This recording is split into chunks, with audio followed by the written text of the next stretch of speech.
Estamos con Benji Espinosa, abogado penalista, por supuesto, conspicuo penalista que permanentemente acude a medios de comunicación para hablar sobre los temas de coyuntura en el país. Está aquí con nosotros. Hola Benji, ¿cómo estás? ¿Qué tal? ¿Cómo estás? Qué gusto volver a verte. Bien, bien, Benji. Primero, ¿todo bien?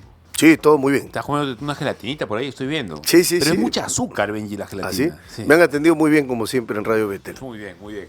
Benji, a ver, oye, vamos a hablar un poco sobre el caso de Dina Boluarte. Me gustaría conversar contigo también sobre la apertura de investigación preparatoria contra José Domingo Pérez, justamente por la pepa que sacamos en Combaters.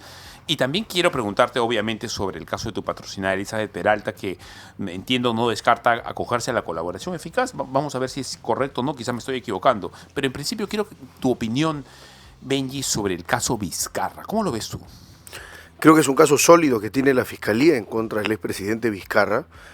Hay varios elementos que se van desarrollando, bastantes pruebas que se están presentando en este juicio público, oral y contradictorio, en donde básicamente lo que se está probando son las coimas, que era la hipótesis de la Fiscalía.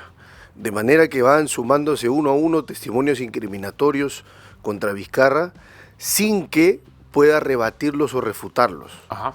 Con lo cual, creo yo, avisoro, proyecto, que al final de este juicio lo que va a haber es una sentencia condenatoria en su contra. A ver, ¿cómo debe razonar un juez para mandar a la cárcel a alguien como Vizcarra si no hay un video, como te lo preguntaba fuera de cámaras, en donde vemos claramente que Vizcarra está recibiendo plata, o un audio de él diciendo dame la coima? ¿Cómo razona el juez para hacerlo? Bueno, porque hay algunos testimonios que van estableciendo los hechos en relación a las entregas de coimas, pero sí hay un testimonio directo donde dice, le di personalmente. El último, el de Granados. Exacto, el de Ixa me parece. Sí. Entonces, ese es un testimonio, eso es prueba directa, eso es como si fuera un video. O sea, el video es prueba directa porque te registra el mismo momento del hecho. Y un testimonio de una persona que dice que yo le di es prueba directa también porque directamente está aceptando, por un lado, que cohechó y por otro lado que hay un cohechado, que es el señor Vizcarra. Que coimió y que pidió una coima, digamos. Exacto, tal cual. De manera que ahí tenemos un testimonio, una prueba directa. Después tenemos otros testimonios. El del señor Hernández, por ejemplo, que es ilustrativo en la conversación en relación a ¿son serios o no la empresa? Y cuánto le debía corresponder como coima. De manera que si tú vas sumando, valorando cada una de las pruebas, creo que la Fiscalía con la prueba personal habrá probado su imputación.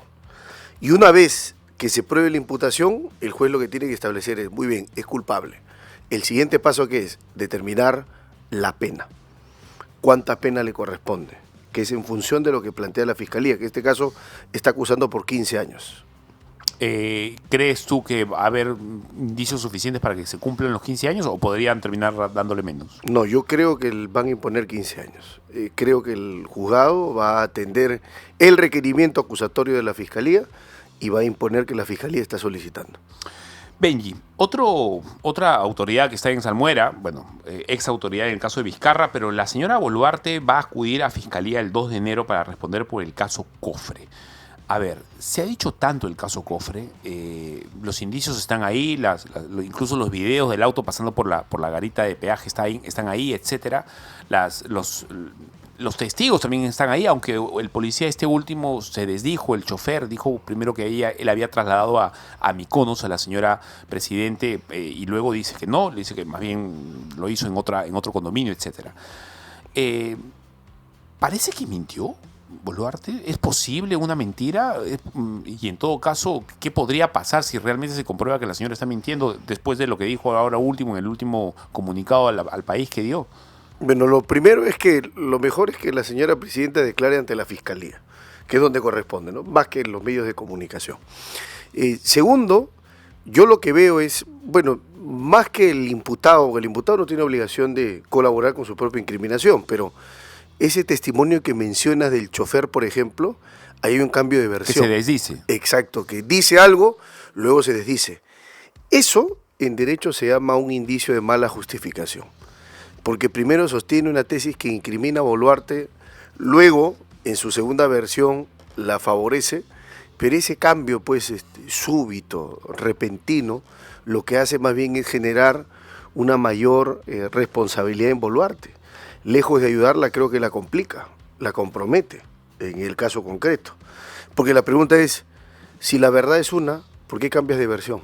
¿Por qué tienes dos versiones sobre un hecho que debería tener una sola versión, una sola línea? Y lo más extraño es que ocurre después de que la Presidenta sale al país a decirlo claramente. Yo no estuve nunca en Mykonos, y al día siguiente aparece ese señor diciéndose a favor de lo que acababa de decir la Presidenta. Claro, porque primero se tiene la versión concretamente en relación a un punto, en relación a lo de Mykonos, que es una afirmación no dudosa, no de probabilidad, sino de lo que fue. Yo la llevé ahí. O sea, la afirmación es categórica. Viene luego la declaración de Boluarte ante los medios de comunicación, donde niega eso, y después viene la segunda versión, en donde lo que era una afirmación, sí, ahora pasa a ser una negación. Ese cambio súbito, sí, y de un punto de un giro de 180 grados, repito, no creo que favorezca a Boluarte. Creo que la Fiscalía lo puede tomar como que tiene la capacidad para presionar a este tipo de coimputados, porque este señor es un coimputado, ojo, coimputado de la señora Boluarte. ¿Qué decía Castillo de Dina Boluarte? ¿Lo escuchaste alguna vez comentar sobre ella, opinar, no sé, calificarla, o quizá levantarle algún defecto, o quizá alguna virtud? Yo recuerdo una anécdota con el presidente Castillo, que un día se entera que había venido la OEA y tiene una reunión en la mañana, el presidente, los ministros, entre ellas Boluarte, y los miembros de la OEA. Por la noche se entera de que Boluarte con su abogado, que era Otárola, se habían reunido aparte, habían tenido una reunión privada con los miembros de la OEA, la Comisión Interamericana, a lo cual él en su momento le reclama, le dice, si nos estamos reuniendo todos, ¿por qué tienes que reunirte tú de manera particular, a solas, sin agendar, sin comunicar, sin avisar? Pues eso fue una sorpresa para el presidente. Y a partir de ahí, el presidente, entiendo que tenía recelo. ¿La arrimó? Yo creo que sobre todo, ella misma se arrimó, porque al demostrar esas actuaciones desleales, lo que estaba haciendo era mostrar que no era una persona digna de confianza para el presidente. Yo recuerdo muy prístinamente ese evento específicamente. Después, ¿Y de ella opinó alguna cosa? Bueno, que a partir de eso él no le generaba confianza los comportamientos de la señora Boluarte. Es lo que me dijo a mí, me transmitió esa información. Bien, el caso es que va a declarar el 2 de enero, o sea, calientito después del Año Nuevo, de acuerdo a lo que Raúl Pérez Reyes, ministro de Transportes, Benji, está precisando, a fin de que brinde su declaración por el presunto encubrimiento de Vladimir Cerrón. Para cerrar ese tema, 2 prófugos y la señora Presidente no da pie con bola, y todo indica que este tema del cofre todavía hay bastante por descubrir. No me ha quedado claro, y sospecho bastante de que un policía diga una cosa y al día siguiente diga otra. Eso se llama indicio de mala justificación. ¿Quién le pone los nombres? En la teoría del derecho desde antiguo se dice que hay un conjunto de indicios.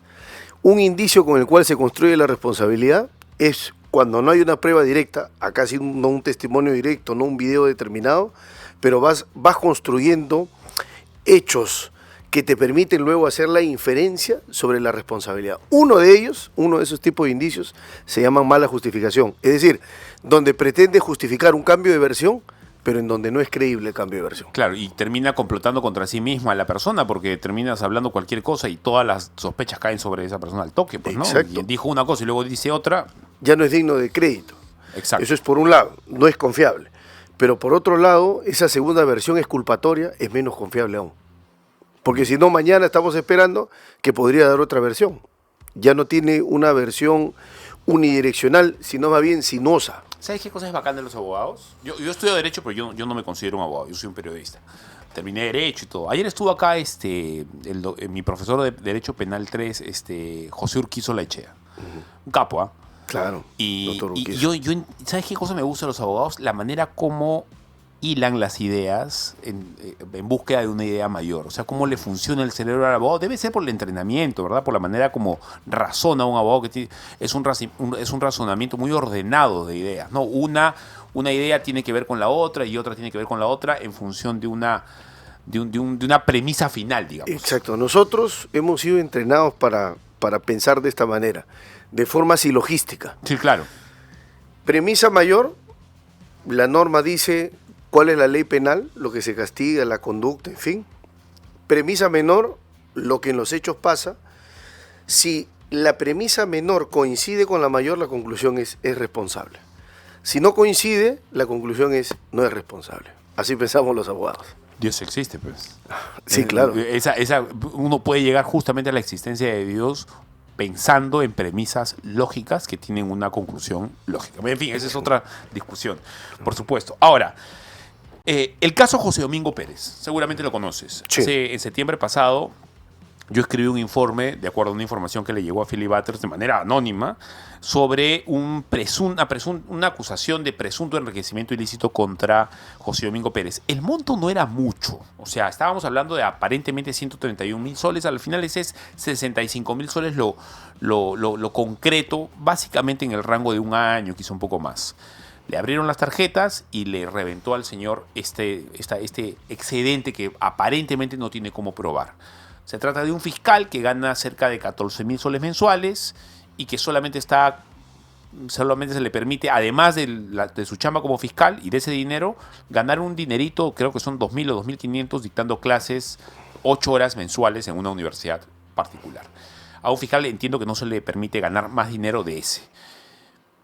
¿Qué puede pasar con José Domingo Pérez después de esta apertura de investigación preparatoria que le ha abierto la fiscal de la Nación? Bueno, lo primero es que la Fiscalía podría haber archivado el caso si es que no encontraba elementos, pero la Fiscalía ha dado el siguiente paso, que es formalizar una investigación preparatoria. ¿Qué tiene como consecuencia la formalización de investigación preparatoria? Primero, que el señor Domingo Pérez pasa de ser un investigado pasa a ser un imputado. Segundo, o sea, ahora ya se le llama imputado. ¿Imputado? ¿En qué consiste la palabra imputado? Quiere decir que ya tiene una imputación concreta en su contra, Okay. que puede servir para que la Fiscalía ¿Quién lo está imputando? La Fiscalía, Okay. ¿no? Y la Fiscalía... Perdón, Benji, discúlpame que te interrumpa. La Fiscalía ya está afirmando, o sea, porque el fiscal afirma una cosa, ¿ya está afirmando que él podría ser un corrupto? Exacto. Por eso es importante esa decisión, porque en lo que viene ahora es que la Fiscalía pueda confirmar o no su hipótesis. Si la confirma, va a acusar y va a llevar a juicio a Domingo Pérez. Entonces, es importante este momento procesal, porque define que es imputado, que hay una imputación y qué delito es, que es enriquecimiento ilícito. En el enriquecimiento ilícito no interesa tanto el monto. Lo que interesa, como dice la ley, es que haya una desproporción entre ingresos y egresos en un periodo determinado. Y lo que se ha determinado... ¿Sea un sol? Así sea un sol. ¿Por qué? Porque la lógica del delito de enriquecimiento ilícito es el funcionario solo debe ganar lo que le corresponde ejerciendo una función pública. Y por eso es que, salvo el tema de la docencia que mencionabas, el tema de dar clases, fuera de eso, o sea, es una responsabilidad y es una actuación y es una labor exclusiva y excluyente. Si eres fiscal, solo vas a ser fiscal y puedes ser solo profesor, no más. Entonces, ¿qué es lo que va a pasar ahora? Se recibirá nuevamente la declaración del señor Domingo Pérez y el señor Domingo Pérez como ¿le van a parte, volver a hacer una pericia? No, ya existe. Ya. Lo que podría hacer la defensa de Domingo Pérez o él mismo, que me parece que está haciendo su autodefensa en el caso, es poder presentar una pericia de parte y que en su momento haya un debate entre el perito oficial que sostiene que hay un incremento no justificado de su patrimonio y el perito de parte de Domingo Pérez que pueda sostener lo contrario. Ese debate se puede dar a nivel de investigación preparatoria. A ver, Benji, pregunta de Cachimbo.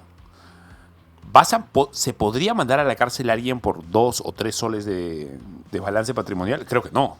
¿O Es sí? que, a ver... O sea, no es el caso de José Domingo Pérez, pero la pregunta es, ¿en qué momento ya sí el juez puede decir, oye, te has pasado de 500, te has pasado de 1.000, te has pasado de 200? ¿En qué momento ya para un juez es enriquecimiento ilícito? En realidad, primero que no hay un límite. O sea, no hay un límite de dinero, para empezar. 1. 2. Sin embargo, hay un límite en razonabilidad. Y normalmente el juez lo que valora es, bueno, ¿cuánto dinero es el que no puede justificar? Pues si no puede justificar 2 soles, 3 soles, bueno, 2 soles y 3 soles pueden tener justificación en alguna actividad informal. A eso me refiero. O sea, el juez puede justificar Discreción. ese bajo monto de no justificación, por decirlo así, a partir de su discreción judicial. Lo que no podría es justificar un monto que es notoriamente alto o evidentemente elevado. Si se dieran esas condiciones, entonces el juez va a considerar que hay enriquecimiento ilícito. Te quiero hacer varias preguntas más alrededor de José Domingo Pérez, pero ¿qué te parece, Benny? Te invito a ver la nota que hemos preparado aquí Bien. en Hora Punta para un poco la gente pueda terminar de entender el caso de José Domingo Pérez y luego volvemos. Por supuesto.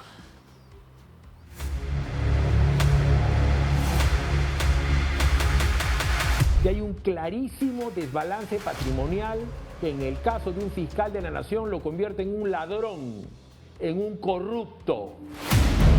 José Domingo Pérez Gómez, uno de los fiscales más conocidos por su continua aparición en las pantallas por el caso Lavallato, ahora enfrenta la formalización de una investigación en su contra por presunto enriquecimiento ilícito.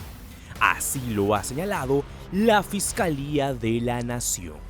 Solicito que se revoque la resolución impugnada y se dicte la resolución judicial que ampare la tutela de derechos y se ordene al fiscal superior dicte la disposición de archivo de los hechos investigados por el despacho de la Fiscalía de la Nación que corresponden a los años 2011 al 2013. Un giro inesperado para el hombre que hasta hace poco se presentaba como el abanderado de la lucha contra la corrupción, ahora pidiendo que se archive la investigación que se le mantiene por enriquecimiento ilícito. ¿De qué trata exactamente? El delito de enriquecimiento ilícito es un delito que lo cometen solo los funcionarios públicos. El caso tomó fuerza en septiembre cuando el periodista Philip Batters reveló que Pérez, en su calidad de fiscal, había adquirido un auto de lujo de la marca Volvo y un departamento sin poder justificar adecuadamente los gastos. ¿Cómo se llevará a cabo esta investigación? Son los peritos especializados que han determinado que él tiene ingresos y ha tenido gastos por encima de sus ingresos.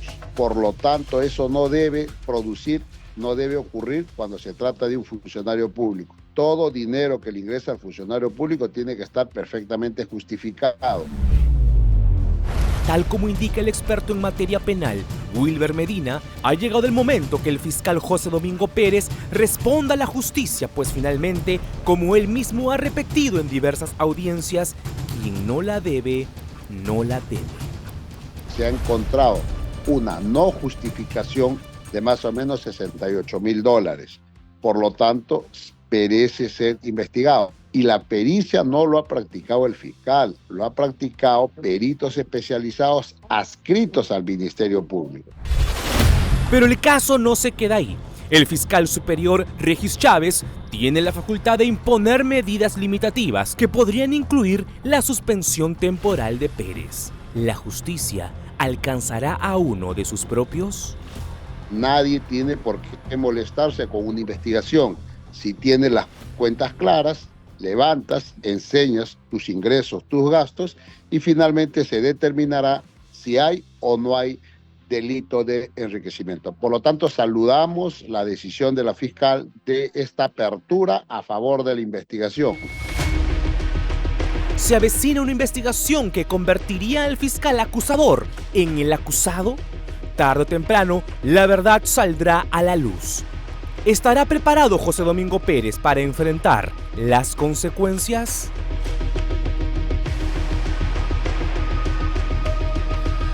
Bien, bueno, a ver, hay un par de cosas a mí me parecieron interesantes a la hora de hacer esta investigación, Benji, que es el detalle de los gastos que aparecían en las pericias financieras alrededor de las tarjetas y de los movimientos. O sea, el señor tiene gastos, José Domingo Pérez. Por ejemplo, parece que está refaccionando una casa porque compra mayólicas, compra cosas para una casa, pero su departamento es nuevo, bueno, casi nuevo, no sé si se necesita refaccionar. Casi no compra alimentos, casi no gasta en gasolina, casi no lo hace. Incluso durante aquel verano, Benji, en donde se acaba no sé cuál es el término, pero él termina la investigación contra Keiko Fujimori y la acusa. en esa época, en esa misma época, él aparece en la televisión, orondo, feliz, habiendo cumplido la labor, la chamba, etcétera. Y justo en esos 3 meses, porque es el verano del 2018, él solamente ganando 14.000, él recibe 58. Le entra 42 y le entra 53 en 3 meses consecutivos. A mí me parece extraño. Ahora, por su lado, él creo que una de las cosas que va a usar para su defensa es el decir, por si acaso, mi mujer también gana dinero, ella también está recibiendo plata, seguramente debe haber alguna manera para que él pueda explicarlo. ¿Cómo ves tú esta situación? Que los casos de enriquecimiento ilícito tienen un tipo de prueba protagonista, que es la pericia, bueno, dos protagonistas, pericia contable y pericia económica. La pericia contable es para que se rastree todos sus movimientos contables. Cuánto ingresa a su cuenta, puede justificarse ayudarse con el de su cónyuge, cuánto sale, movimientos bancarios, estado de cuenta, rastreo de movimientos bancarios, pero junto a eso la pericia económica, porque hay dinero, hay movimientos que se hacen de dinero sin que necesariamente se utilice el circuito bancario. Y para eso lo rastrea la pericia económica, actividad informal. Entonces, yo creo que va a definir la suerte de Domingo Pérez, pericia contable y pericia económica. Porque esos detalles que me dices, en determinado lapso ingresó tanto, en determinado lapso se gastó tanto, o por ejemplo, se ingresó pero no se gastó nada. La pregunta es, ¿tiene vehículo pero no gasta en gasolina? ¿Tiene una familia, no gasta en alimentos? Son evidentemente algunas preguntas que llaman a una sospecha legítima y fundada. Que podría, ojo, no estoy condenando tampoco al fiscal Pérez. Él puede tener unas razones, sí, claro, no las ha exhibido todavía. Que podría tener sus razones y tendría que hacérselas llegar, pero a través de una pericia. El modo de defender un caso de enriquecimiento ilícito es una defensa pericial. Y el modo de atacar es una acusación pericial. O sea, número contra número. Número contra número. Es un asunto de aritmética, de matemática, de ingreso y de egreso. Bueno, vamos a estar atentos. Seguramente el próximo año va a traer cola. Y el próximo año seguramente va a traer cola también, Benji, en relación a tu patrocinada Elizabeth Peralta. Entiendo que no descarta acogerse a la colaboración eficaz, o si no, corrígeme, por favor. No, nosotros nunca hemos señalado que la doctora Peralta esté buscando colaboración eficaz. Nosotros consideramos que colaboración eficaz busca a aquella persona que se declara culpable. O sea, lo descarta. Nosotros descartamos eso. Nosotros estamos haciendo una defensa no de negociación con la Fiscalía, sino de refutación. Es decir, que aquellos hechos que la Fiscalía le imputa a mi cliente, los refutamos, los controvertimos, los disputamos. Para decir eso debes estar hiperseguro, y ella también, de que es inocente. Yo estoy transmitiendo, yo soy una correa de transmisión de lo que ella me ha manifestado. Desde el día 1, ¿es culpable o no de los delitos que se le imputan? No, doctor. ¿De estos hechos? No. ¿Acaba de salir esta información? ¿Es responsable? No, doctor. Y yo elijo creerle a mi cliente, como lo hago con todos mis clientes. De manera que no tenemos una estrategia de negociación con la Fiscalía para que colabore, sino de refutación, porque no tiene que colaborar en su propia incriminación y ella se declara inocente. A ver, el tema básicamente estriba en que un testigo ha declarado, Benji, ante el Ministerio Público, que la señora Ana Ley Ciucho, que es la madre del empresario Javier Milei, por supuesto, estuvo presente cuando en el 21 uno de sus hijos entregó $500,000 a Martín Ciucho para que a su vez esto fuera entregado al presentador de televisión, Andrés Hurtado, conocido como Chibolín, con el objeto de mediar en la recaudación de este oro pues, que había sido incautado, etcétera. El tema es que la Fiscalía está diciendo que parte de ese dinero habría llegado a manos de la fiscal especializada en lavado de activos, Elizabeth Peralta, tu cliente, quien actualmente, por supuesto, está en prisión. ¿Cómo va a rebatir la defensa eso? Bueno, que de lo que se trata es finalmente de afirmaciones, pero que no tienen mayor sustento, porque todas las afirmaciones que tenemos ahora son del lado de los Ciucho. Y uno olvida que los Ciucho declaran primero contra quién, contra sus archienemigos, que son sus primos, los Milei. Todo empieza por eso. Los Milei denuncian a los Ciucho. Sí. Los Ciucho se acogen a una confesión sincera para acusar a sus Estos primos. odios familiares que son los peores, ¿no? Sí, esos odios son tremendos, Claro. como ocurre en este caso, que son terribles. Uno, la acusación no es una acusación gratuita o hacia un tercero con el cual no tengo ninguna relación. No, es una acusación hacia mis enemigos. Uno. Dos, la acusación la hacen los Ciuchos, que tienen 3 carpetas fiscales abiertas por lavado de activos. Están investigados, no han sido archivadas esas carpetas, son vigentes, están abiertas. Y tercero, lo más importante, un Ciucho corrobora otro Ciucho. O sea, este es el carrusel de los Ciuchos. Uno dice algo, el otro viene a repetir lo mismo, y el otro dice, a mí no me consta, pero me lo dijo mi hermano, a mí no me consta, pero lo supe por él. Entonces, esa es la información que tenemos. Y por dichos, entredichos de una familia, es que mi cliente está presa. Entonces, ¿qué puede terminar pasando? ¿Tú crees que ella puede salir de prisión? Yo espero que sí. ¿En breve?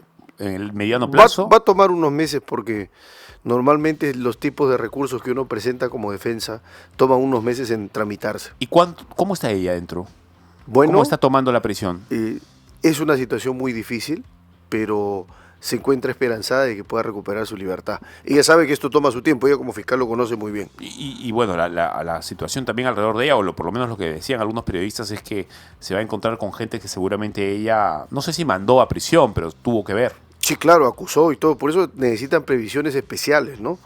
Porque en la medida en que ella ha actuado contra ciertos criminales y los criminales pueden estar dentro de prisión perfectamente, el INPE es quien garantiza su vida y su integridad dentro del penal. Benny, ¿cómo haces para que no te afecte emocionalmente un cliente? ¿Cuál es el límite que le pones para decir hasta acá llega mi trato y no lo tomo de manera más personal? Uno siempre Porque está tú eres joven todavía, quizás Sí. has lidiado con eso en algún momento. Sí, bastante, Fabricio. Yo he aprendido a no tomarme las cosas de manera personal. Ya, pero eso no puede hacer, o sea, por el otro lado, no tanto no personal que te alejas un Que poco ni el te desinterés. desaprendes, digamos. Exacto, ni el desinterés ni el desgano, pero tampoco la aprensión máxima. Porque el desinterés hace que no te preocupes por el caso, pero la aprensión máxima hace que no trabajes bien. Porque una vez que tú nublas tu juicio con la emoción, entonces pierde sentido la razón de la defensa.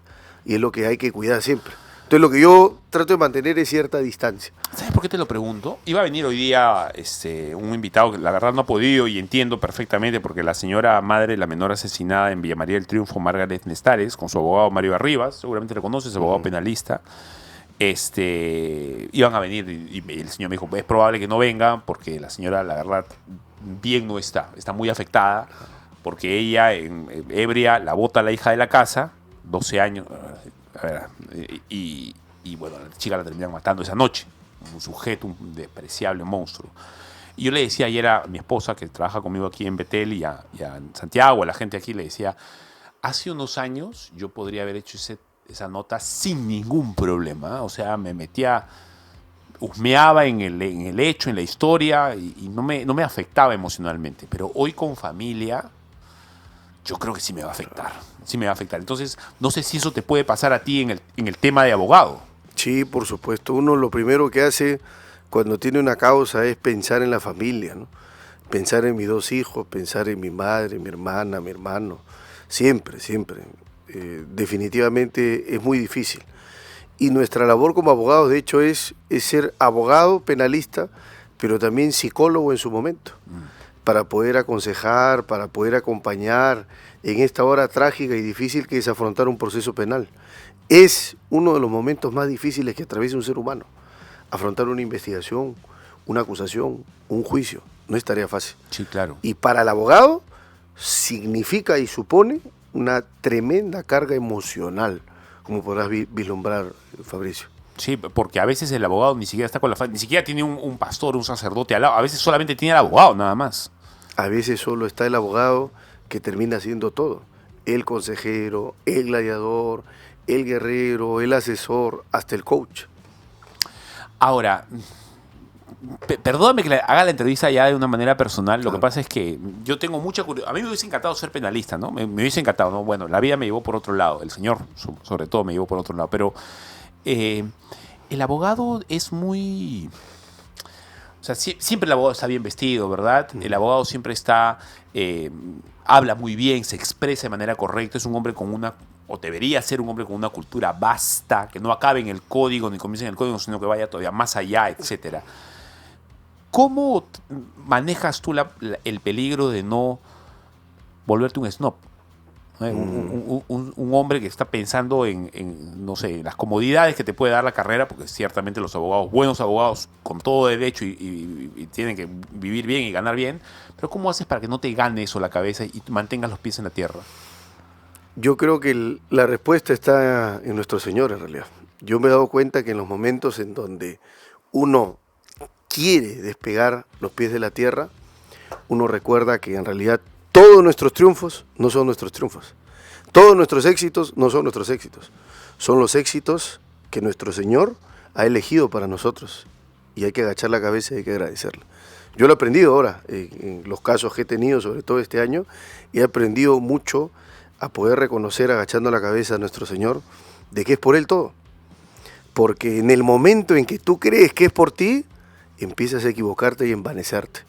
Y yo recuerdo mucho una película que es El abogado del diablo.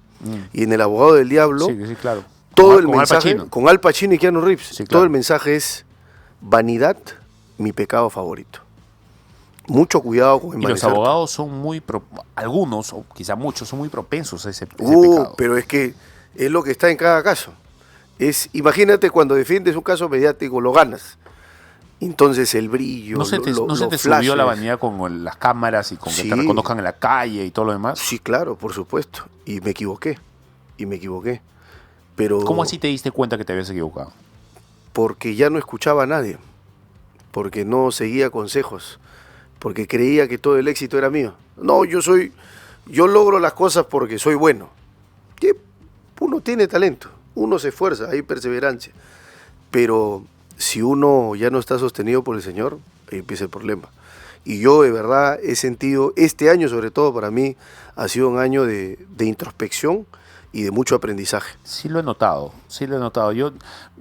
Tú sabes que a mí nunca me caíste mal, pero dije, este tipo es difícil, ¿ah? Porque, o sea, cuando estabas defendiendo a Pedro Castillo estábamos como que en las antípodas, pues, ¿no? Sí. No hablemos de Pedro Castillo porque si no, no vamos a estar de acuerdo, porque creo que todavía le tiene simpatía, pero en fin. Pero yo decía, güey, Pedro, este abogado Benji Espinosa, que no te conocía, recién fue un descubrimiento, lo hacías muy bien, pero ahora te noto, o sea, ya a partir de ahí he estado siguiendo tu carrera y te noto quizá con un poco más de los pies en la tierra, Benji. No sé no voy a ingresar en el tema privado o personal, no sé qué cosa puede haber pasado contigo, pero si es que me permites una palabra pública, seguramente vamos a decir algo en privado también. A mí hay algo que me encanta de él. Bueno, me encantan muchas cosas del Señor Jesús, en realidad, pero la Escritura lo presenta a él con un sinfín de oficios y siempre lo asemeja a una cantidad de oficios humanos. Él es el arquitecto, él es el médico de médicos, él es el rey soberano, él es el maestro, ¿verdad? Él es el juez justo y también él es el abogado, ¿no? La figura del abogado está, del máximo abogado, del ejemplo de abogado supremo, es el Señor Jesús, ¿no? Abogado nuestro tenemos para con Dios el Padre, que es Jesús. El fiscal siempre es el enemigo, ¿no? El acusador. Entonces quizá podría ser una buena manera para conocerle más a él, adentrarte un poco en la figura de él como abogado, ¿no? De este abogado, de este defensor ante un juez justo, ante un juez que no va a tener por inocente al culpable, de ninguna manera, sea quien sea, ¿no? Sea el Papa, sea el pastor, sea Benji, sea Fabricio, el juez es justo. Y si cometiste un delito, vas a ser juzgado por ese delito, no por que pagaste tus impuestos o le fuiste fiel a tu esposa, etcétera, sino por el pequeño delito que cometiste, te vas a tener que ir a prisión. La condena es eterna. La paga por el delito cometido, dice la Escritura, es la muerte. Y hay un abogado supremo, ¿no? Un abogado que no solamente defiende, sino que se pone en el lugar del... Es como si tú, Benji, le dijeses un día a un cliente tal, no vayas a prisión tú. Voy a ir yo por ti. ese es el máximo abogado, Claro. ¿verdad? Ese sería el ejemplo máximo, ¿no? Claro. Ese es Cristo, el que dio la vida por sus amigos. Eso es maravilloso. Claro.